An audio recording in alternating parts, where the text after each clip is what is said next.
Money, ah bah bien sûr, hein. Follow the money, toujours follow the money. Et voilà, on a appris donc par Catherine Vautrin, qui l'a dit et qui l'a redit, effectivement, voilà, le gouvernement prévoit, a dit Madame Vautrin, je rappelle, ministre du Travail, de la Santé, des Solidarités et des Familles. Écoutez l'Assemblée nationale, donc 1,7 milliard d'euros d'économies sur les dépenses de santé en 2025. Voilà, 1 milliard. Donc on prévoit en plus 100 millions d'économies sur les indemnités journalières en cas d'arrêt de travail, etc. Il faut poursuivre les efforts.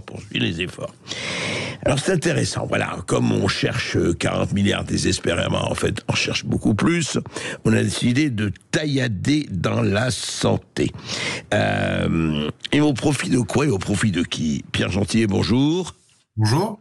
Alors vous êtes avocat, on vous présente pas, on vous reçoit toujours avec plaisir. Et puis vous avez réagi justement dans un tweet et que j'ai lu et vous disiez attendez, c'est très très bien. Alors voilà, on fait ça, 1,7 milliard d'euros sur les dépenses de santé. On sait dans quel état est effectivement le paysage de santé à la française, alors que nous étions les premiers du monde, comme on sait.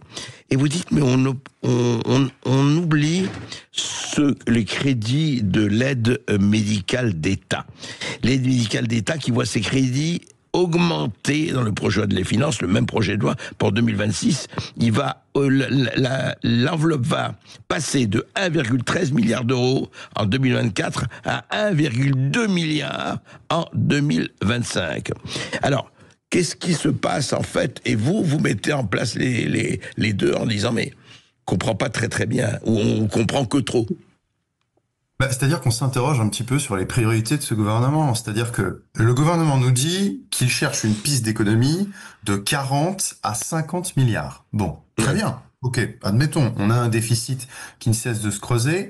Je rappelle accessoirement que la dette française, c'est près de 3300 milliards. Voilà, 3345,8 milliards d'euros aujourd'hui. Absolument, il y a un article qui est paru aujourd'hui là-dessus. Ouais. Et je tiens à rappeler là-dessus que Emmanuel Macron est responsable de plus de 1200 milliards, car, rappelons-le, Emmanuel Macron est aux responsabilités s'agissant des affaires économiques, non pas depuis 2017, oui, mais depuis 2014, car il était le ministre de l'économie de François Hollande de 2014 à 2016. Donc cet homme est littéralement celui qui pèse à lui seul plus de 1000 milliards de dettes. Rendez-vous compte, cet homme à lui tout seul représente un tiers de toute la dette publique contractée depuis 50 ans. Sacrée Légion d'honneur, effectivement. Sacré Mozart de la finance, comme on le vantait. C'est toujours d'ailleurs assez amusant de voir le camp des bons gestionnaires. Hein. Souvenez-vous, c'est comme ça aussi qu'on qualifiait la Macronie. Vous savez, le camp des experts, de ceux qui avaient tout compris des Mozart de la finance. Et Bruno Le Maire, qui a mis à genoux l'économie russe, etc. Oui. Absolument. Pour l'instant, c'est plutôt notre économie qui plie le genou. Donc, ce qu'il faut quand même répéter, on le dit pas assez, André Berkoff, c'est que ces gens qui donnent des leçons matin, midi et soir sont des incapables.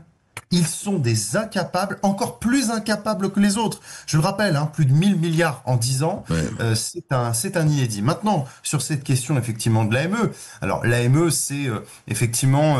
oui, rappelons à quoi et à qui s'adresse et à quoi sert l'AME. L'aide médicale d'État est une aide qui est accordée aux étrangers en situation irrégulière, sous quelques conditions toutefois, mentionnons-les, effectivement une faible condition de résidence de quelques mois et de ressources, mais auxquelles ils ont assez facilement accès. Et cette aide, effectivement, leur permet de prendre en charge un certain nombre de soins, notamment des soins hospitaliers, et elle représente chaque année, alors elle est en constante augmentation depuis 2015, l'aide médicale d'État s'est accrue de 39%. Vous voyez que la problématique migratoire en 10 ans, de plus en plus, absolument en 10 ans, c'est pour ça. Elle représente, alors vous avez cité 1,13, moi j'avais le chiffre de 1,2 milliard pour l'année 2024. Oui. Non, j'ai dit c'est 1,1 en fait 2024, 1,2 en 2025. Mais mettons pour l'année effectivement 2025. On aurait encore une hausse qui mettrait cette aide médicale d'État entre 1,2 et 1,3 milliard. Et c'est vrai que lorsque j'ai vu que la ministre de la Santé nous annonce un besoin d'économie en matière de santé de 1,7 milliard, alors même que le budget de l'aide médicale d'État, donc l'aide réservée aux étrangers, va augmenter. Et même en situation irrégulière. On a 3/4 de l'économie. On a 3/4 de l'économie ici. Donc encore une fois, je pense que c'est absolument insupportable, inadmissible, inacceptable pour les Français, comme moi, comme tout le monde, comme ceux qui nous écoutent, d'entendre qu'il faut se serrer la ceinture, que nous devons nous serrer la ceinture, quand on refuse de baisser. Moi, je ne suis pas pour la suppression de l'AME, mais je pense qu'on peut la réduire aux simples soins d'urgence. Et ça ferait une économie considérable. Pourquoi est-ce que le gouvernement ne veut pas faire des économies là où on peut les faire? Et là où il y aurait une majorité en plus à l'Assemblée nationale pour les faire et pour la voter, cette suppression, en tout cas cette transformation de l'AME en AMU, aide médicale d'urgence. Ça, c'est vraiment insupportable. Je veux quand même rappeler qu'il y a quand même 450 000 personnes qui bénéficient chaque année de cette aide. Je cite un rapport sénatorial de 2023. De l'AME, de l'aide médicale d'État. De l'AME, donc c'est considérable. Vous savez, pardon, j'anticipe peut-être sur ce que vous allez me demander, André Berkoff, mais allez-y. Souvent, moi j'aime bien anticiper les arguments, et souvent l'argument qu'on nous avance, c'est d'ailleurs un argument assez éculé, selon lequel, si on supprime cette aide, ou si on la réduit considérablement, alors, en fait, on ne fait pas une économie de santé puisque les maladies infectieuses vont se répandre. Mais là, encore une fois, j'invite les gens qui ne savent pas de quoi ils parlent et qui ne relisent pas les rapports sénatoriaux, rapport sénatorial de 2023 consacré à l'AME, qui ne savent pas que c'est une part, je ne vais pas dire marginale, mais en tout cas, c'est une faible part. Oui, pas résiduelle. Mais, dans lesquelles on comprend ce qui est effectivement les maladies transmissibles, tout ce qui est les maladies infectieuses. C'est 5%, André Berkoff. L'aide d'urgence, la partie par rapport, urgence, c'est 5%. Les soins hospitaliers, c'est 95%. Donc, est-ce qu'on peut pas se mettre d'accord pour ne limiter cette aide qu'aux 5%, c'est-à-dire aux soins urgents, évidemment qu'on va pas les gens bien sûr, on ne va pas laisser crever les gens et contaminer. Mais il y a autre chose quand même, Pierre Gentillet, parce que vous comparez l'un l'autre avec l'AME, mais il y a quand même autre chose. Moi, ce qui me fascine quand même, c'est que ces gens qui nous disent on va économiser sur la santé, on va économiser sur la santé, alors que la santé, on va pas dire ce que c'est que la santé pour tout le monde. Mais dites-moi, les autorités régionales de santé, le gaspillage de la fonctionnalisation de la santé depuis des décennies, où on a des gens qui ne voient pas un malade. Je parle de la multiplication exponentielle des fonctionnaires. Alors je veux bien qu'il y en ait, je veux bien qu'il y ait des administratifs, etc. Mais vous savez très bien qu'en matière de santé, nous sommes maillot jaune des dépenses administratives, de gens qui n'ont jamais vu un malade, qui ne s'occupent pas des soins. Est-ce qu'il n'y a pas quelque chose à faire en économie sur les ARS, par exemple?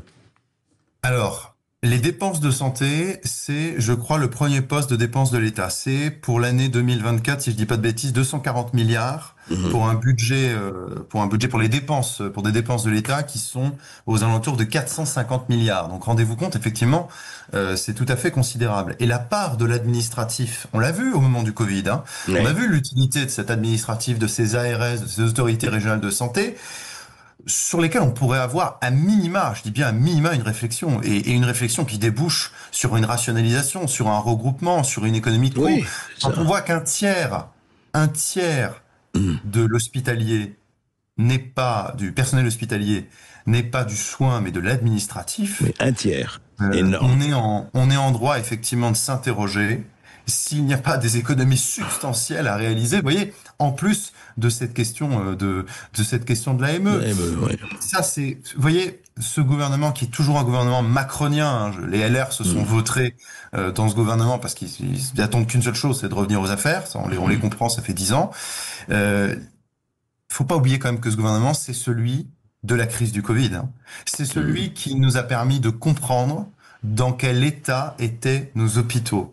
Alors, on va donc nous demander des efforts à nous, Français, puisque c'est ça dont il s'agit, bien sûr, supplémentaires de 1,7 milliard, quand il y a 1,2 milliard qui est alloué aux personnes en situation irrégulière. Est-ce qu'on va se réveiller un instant et est-ce qu'on va calmement décider de faire des économies là où il faut les faire? Moi, je suis pas contre les économies. Bien sûr. faire des économies qui soient des économies, encore une fois, qui soient rationnelles. Tout et à ça, fait. c'est totalement irrationnel. Eh bien, la question est posée, Pierre Gentillet, vous l'avez posée, et que au 0826 300 300, qu'en pensent les résistants de Sud Radio? On les écoutera. Merci à vous, Pierre Gentillet. Merci à vous. Sud Radio.